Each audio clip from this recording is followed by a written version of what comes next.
आज की वीडियो में हम बात करने वाले हैं formula F equals to ma के बारे में, जो कि न्यूटन सेकंड लॉ की हेल्प से बना है।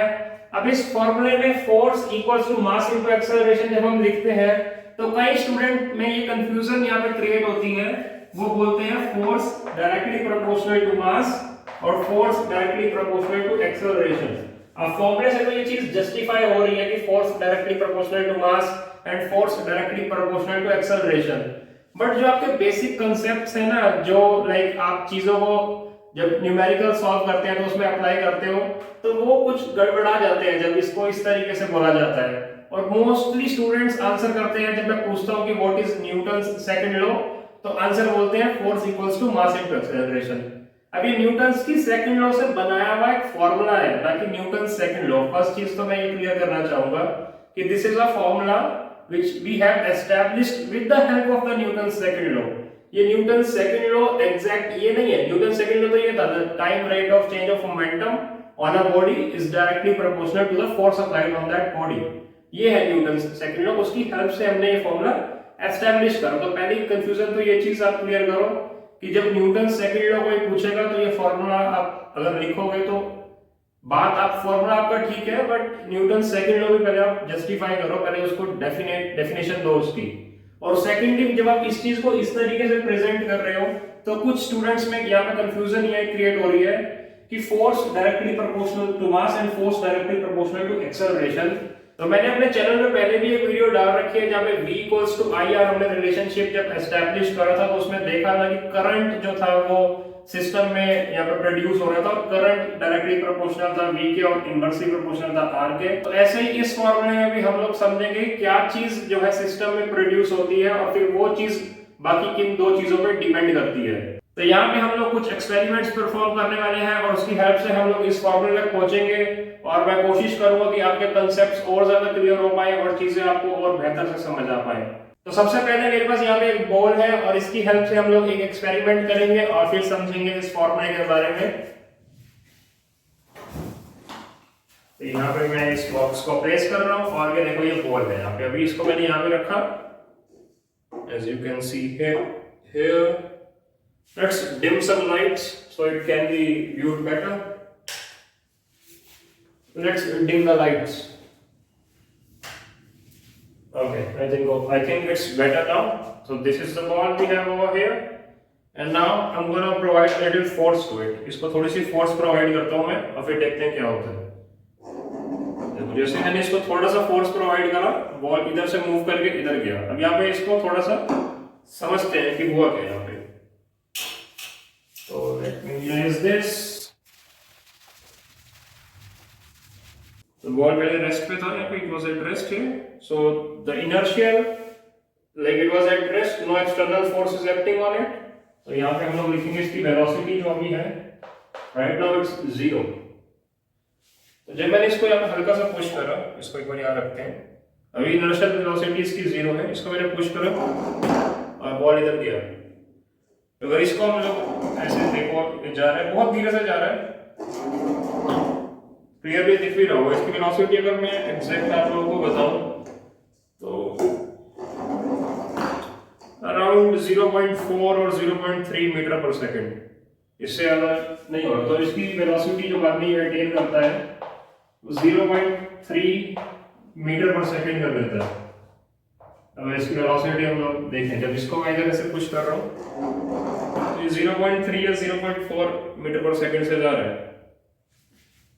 और उसके बाद क्या होता है, इस पे जब ये टेबल है तो टेबल कुछ फ्रिक्शन प्रोवाइड कर रहा है, एयर है यहाँ पे, वैक्यूम तो है नहीं, फ्रिक्शन प्रोवाइड कर रहा है। तो अगर इसको अगर हम लोग रोल करेंगे, अभी तो यहाँ पे बॉक्स रखा है, अगर बॉक्स ना रखा होता है इनफाइनाइट प्लेन होता है ये, तो बॉल एक जगह जाकर स्टॉप कर जाता है क्योंकि सरफेस कुछ फ्रिक्शन प्रोवाइड कर रहा है, एयर कुछ रेजिस्टेंस लगा रहा है, तो बॉल कुछ रुक जाता है। तो finally it will stop, final velocity जो होती है इसकी वो 0 हो जाती है।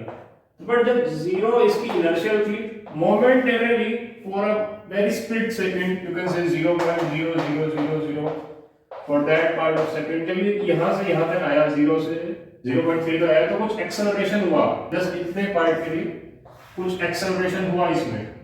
अब मैंने कुछ फोर्स भी लगाई थी इसमें कुछ ऑब्जेक्ट पे, उसकी वजह से ये एक्सेलरेशन हुआ just for this for second. उसके बाद तो 0.3 से इसकी स्पीड कम ही होती रही क्योंकि फ्रिक्शन इस पर लगता रहा, कुछ सरफेस की वजह से कुछ एयर की वजह से, तो फाइनली जाके रुक जाएगी। But for this moment we are talking, so it has some acceleration. इस एक्सेलरेशन को हम निकाल भी सकते हैं v final minus v initial upon time से डिवाइड करके। अब सेकंड केस में हम क्या करते हैं, दोबारा से मैं इस पे फोर्स लगाता हूं, इसको यहां पे रखा, अभी ये 0 है, again I am gonna apply a force on it. अब देखो मैंने फोर्स लगाया, दोबारा से देखते हैं, ये देखो बॉल कितनी तेज से गया एकदम से। इस बार क्या था, इनर्शियली 0 था, v जो इसको मैंने ऑब्टेन कराया, कितने तेज गया बॉल, लगभग मान लो 1 मीटर पर सेकंड आ गया होगा स्पीड। इस हिसाब से मैंने करा 1 मीटर पर सेकंड स्पीड गया होगा, और इतना ही टाइम फ्रेम में गया होगा क्योंकि यहाँ पे एक्सेलरेशन जो है वो ज्यादा प्रोड्यूस हुआ, मैंने फोर्स ज्यादा लगाया तो एक्सेलरेशन ज्यादा प्रोड्यूस हुआ। देखो दोबारा देखना अभी, again it is here, now I am gonna apply more force on it. अब और तेजी से देखते हैं, करते हैं इसको, ये देखो कितनी तेजी से इस बार मैंने ज्यादा फोर्स लगाया तो और ज्यादा तेज गया। अगेन इफ वी से v 0 था, v जो मैंने उसको ऑब्टेन करवाया वो 2 मीटर पर सेकंड मैंने इसको ऑब्टेन कराया इस बार, तो मैंने ज्यादा एक्सेलरेशन क्रिएट हुआ, और मैंने ज्यादा एक्सेलरेशन क्यों क्रिएट हुआ, मैंने फोर्स ज्यादा लगाया। तो यहां से एक चीज समझ में आ रही है कि एक्सेलरेशन जो है वो डायरेक्टली प्रोपोर्शनल है फोर्स अप्लाइड के। डायरेक्शन तीनों केसेस में सेम है, acceleration directly proportional to force applied. पहली चीज यहां से हम लोगों को एक चीज क्लियर हो गई कि एक्सेलरेशन जो है वो फोर्स पे डिपेंड कर रहा है।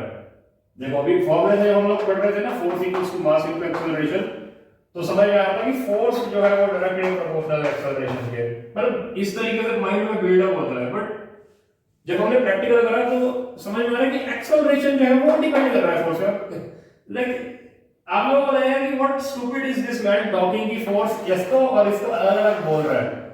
दोनों चीजें सेम है, force directly proportional to acceleration, acceleration directly, बात ठीक है, बट एक चीजें जब हम लोग समझते हैं, जब अंडरस्टैंड करते हैं ना, तो इसको मैं सही बोलूंगा कि एक्सेलरेशन जो है वो डायरेक्टली प्रोपोर्शनल है फोर्स के, जबकि बात यहाँ पे भी वही कही जा रही है। बट आप जब समझ रहे हो ना आप चीजें को, तो आप ऐसे समझो कि एक्सेलरेशन क्योंकि प्रोड्यूस जो है एक्सेलरेशन हो रही है ना, फोर्स कहाँ प्रोड्यूस हो रही है, फोर्स तो मैं प्रोड्यूस कर रहा हूँ, सिस्टम में तो फोर्स प्रोड्यूस नहीं हो रही ना, फोर्स तो मेरे ऊपर है। मैं अभी मैंने फोर्स प्रोड्यूस करी है, फोर्स प्रोड्यूस करी है, बट वो तो मेरे ऊपर है ना। सिस्टम क्या जनरेट कर रहा है, वो एक्सेलरेशन कर रहा है। वही v इक्वल्स टू IR वाला केस है यहाँ पे कि सिस्टम क्या जनरेट करता है, करंट। तो करंट को बोलेंगे हम कि डायरेक्टली प्रोपोर्शनल है v के, करंट को बोलेंगे इनवर्सली प्रोपोर्शनल है r के, ऐसी एक्सेलरेशन को बोलेंगे डायरेक्टली प्रोपोर्शनल है फोर्स के। ये चीजें आप समझो ना, ये चीजें बहुत है स्ट्रेट फॉरवर्ड कि force acceleration, acceleration force, but concept ऐसे ही बिल्ड होएगा जब हम लोग प्रैक्टिकल परफॉर्म करेंगे और उसकी हेल्प से समझेंगे। अब एक और केस लेते हैं यहाँ पे, ये बॉल और यहाँ पे तो हमने कर लिया, मास में रिलेशन निकालते हैं। इसको मैं ना एक और तरीके से भी आपको समझा सकता हूँ। देखो मेरे पास यहाँ पे एक पिंग पोंग बॉल है, इसको इस तरीके से भी समझा सकता हूँ, इस सेम केस को। इसमें मैं बॉल को पुश नहीं करने वाला, इसको स्ट्रिंग से मैंने बांध रखा है, ये देखो ये स्ट्रिंग, यही सेम हमने उसमें यूज करा था, ट्यूनिंग फॉक वाले केस में यूज करा था ये सेम बॉल हमने। एक वीडियो है ट्यूनिंग फॉक वाला, देखना चैनल पे मेरे। तो इसको पहले देखो, अभी ये ऐसे है बॉल, नाउ हम गोना स्विंग इट, जा डायरेक्शन एवरी मोमेंट चेंज हो रहा है। अब देखो इसको मैं तेज कर रहा हूँ, अब वेलोसिटी में भी चेंज आ रहा है, और तेज करा वेलोसिटी में चेंज आ गया, और तेज करा वेलोसिटी में चेंज आ रहा है। इट मींस एक्सेलरेशन हो रहा है बॉडी में, और एक्सेलरेशन किस पे डिपेंड कर रहा है कि जितनी मैं फोर्स लगा रहा हूँ उस पे। देखो मैंने फोर्स लगानी कम कर दी, एक्सेलरेशन कम हो गया, फोर्स बढ़ाओ, देखो एक्सेलरेशन बढ़ गई, देखो एक्सेलरेशन बढ़ रहा है, और अभी फोर्स लगानी हटा दूं, रिटार्डेशन शुरू हो गया। एक्सेलरेशन किस पे डिपेंड कर रहा है, मेरे फोर्स लगाने पे ना। एक्सेलरेशन हमेशा डिपेंड करेगा फोर्स पे, ये चीज याद रखना। अब अगले सेकंड केस में चलते हैं, जिसमें हम लोग कंसीडर करेंगे मास। अब मास की बात करते हैं कि एक्सेलरेशन जो है वो मास पे किस तरीके से डिपेंड करता है। अब वो चीज यहाँ पे हम लोग समझते हैं। तो इसके लिए भी मेरे पास मैंने यहाँ पे सेटअप करा है थोड़ा सा, देखो आप। ये एक बॉटल है, इसमें वाटर भरा है और थोड़ा सा वाटर विजिबल हो जाए, इसमें हल्का सा ग्रीनिश कलर उसमें ऐड कर रहा है, फूड कलर हल्का सा, तो वाटर जिससे क्लियरली दिखे। और ये बॉटल खाली है, इसमें कुछ नहीं है। So this is an empty bottle here we have, and this bottle has a mass in it, like a greater mass as compared to this one, क्योंकि इसमें हमने वाटर भर दिया पूरा फुली ब्रिम तक। तो दोनों बॉटल बिल्कुल एग्जैक्टली सेम दिखती हैं, बट मास में फर्क है। बॉटल का size, dimension exactly same, difference in mass. तो इसको यहाँ पे मैंने रखा है अभी, दोनों बॉटल्स हैं, ठीक है। अब दोनों बॉटल में मैं सेम फोर्स लगाऊंगा। I'm going to exert same force on both these bottles and let's see which bottle produces more acceleration. तो उससे पता चलेगा ना कि मास पे कैसे डिपेंड कर रहा है। फोर्स में दोनों में सेम लगाने का, तो देखो आप थोड़ा सा ऑब्जर्व करना, हल्का बहुत ऊपर नीचे रहेगा बट ज्यादा फर्क नहीं रहेगा फोर्स में। पहले हल्की बॉटल पे, खाली बॉटल पे जो है उस पे फोर्स लगाते हैं। Okay, are you ready? Okay, here we go.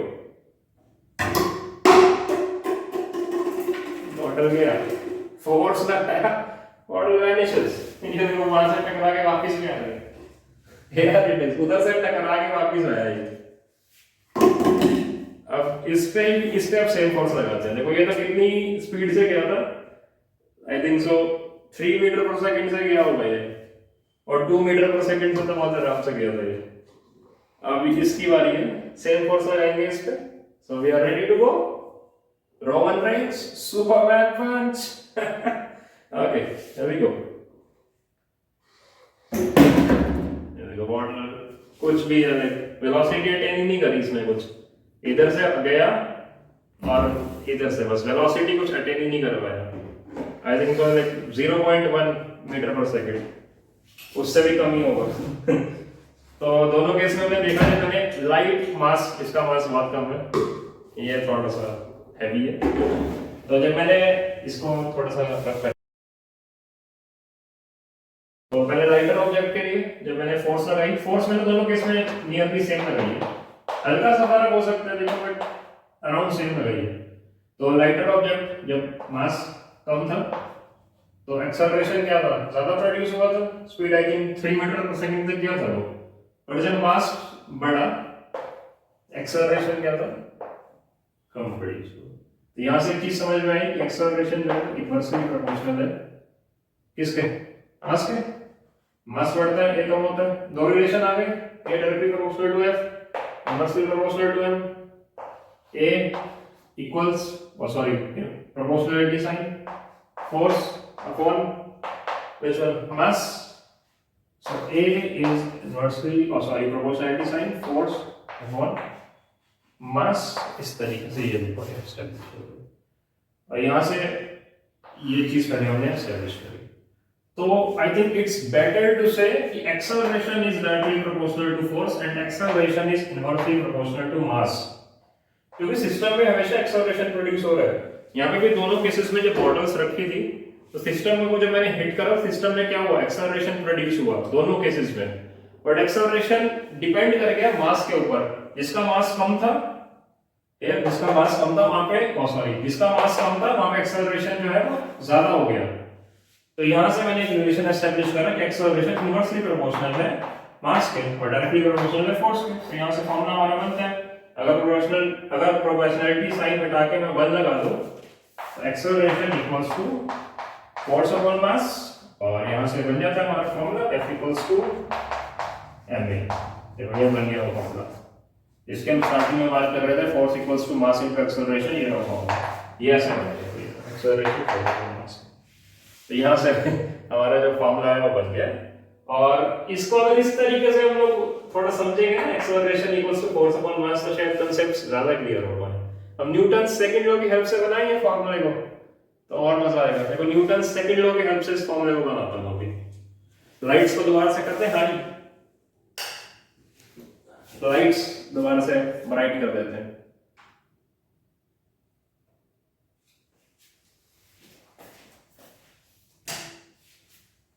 Again the lights are brightened up.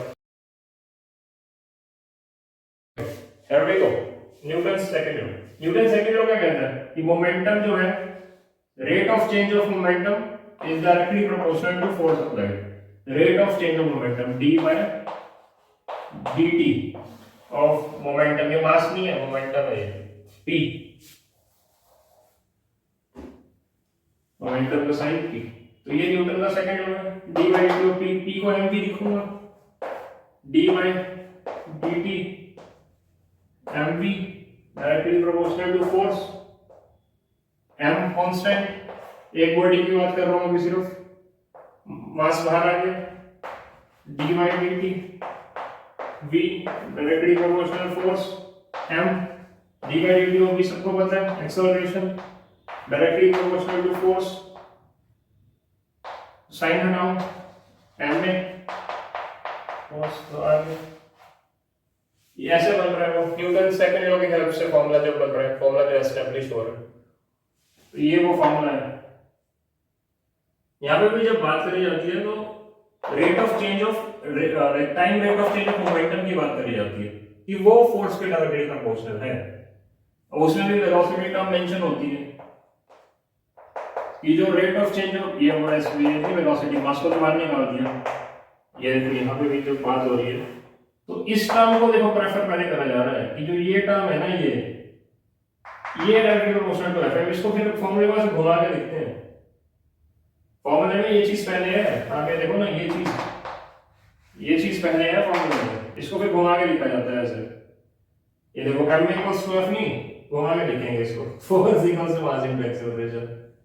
तो फॉर्मूले में भी देखो ये चीज इधर आई थी कि सिस्टम में तो यही प्रोड्यूस हो रही थी, इसको वो बोल रहा था कि फोर्स के डायरेक्टली प्रोपोर्शनल है, यहाँ से अगर आप एस्टैब्लिश करोगे ना तो इसको फिर हम लोग ऐसे घुमा के पढ़ते हैं, फोर्स को इधर भेज देते हैं और इस सिस्टम को पूरे उधर भेज देते हैं। तो सिस्टम में जब न्यूटन के सेकंड लॉ में भी बात हुई थी तो इस चीज को ही डायरेक्टली प्रोपोर्शनल बताया गया था फोर्स के, तब भी मतलब वो यही बोल रहे थे d by dt of like d by dt of v acceleration, तब भी वो एक्सेलरेशन को ही फोर्स के डायरेक्टली प्रोपोर्शनल बोल रहे थे। और मास को देखो यहाँ रखा है, इसको अगर मैं इधर भेज दूं, ये हमारा कांस्टेंट को इधर भेज दूं, तो देखो यहाँ से वही चीज बन के आती है, acceleration proportionality sign force upon mass. तो न्यूटन के सेकंड लॉ ने भी यही कहा था कि एक्सेलरेशन जो है वो f अपॉन m के प्रोपोर्शनलिटी साइन बीच में डायरेक्टली प्रोपोर्शनल है। तो इस चीज को आप अभी यहाँ से समझ लो, या जैसे मैंने प्रैक्टिकल करके समझाया वहां से समझ लो, कंसेप्ट वही रहेगा कि एक्सेलरेशन सिस्टम में प्रोड्यूस होता है तो एक्सेलरेशन को ही बोला जाएगा डायरेक्टली और inversely proportional. I hope your concepts are much more clearer now with the help of this video and you understood the things in a better way। और अगर आप लोगों को और भी इस तरह की वीडियोस चाहिए जहाँ पे कंसेप्ट बिल्डिंग आप लोगों को करनी है तो कमेंट में बिल्कुल मेरे को बताना कि कौन से टॉपिक के ऊपर मैं वीडियो बनाऊं, और उस टॉपिक को इस तरीके से हम लोग प्रैक्टिकल करके समझेंगे और वहां से फिर हम लोग फॉर्मूला एस्टैब्लिश करेंगे। So we will meet in the next video. Till then, stay happy. Bye bye, guys.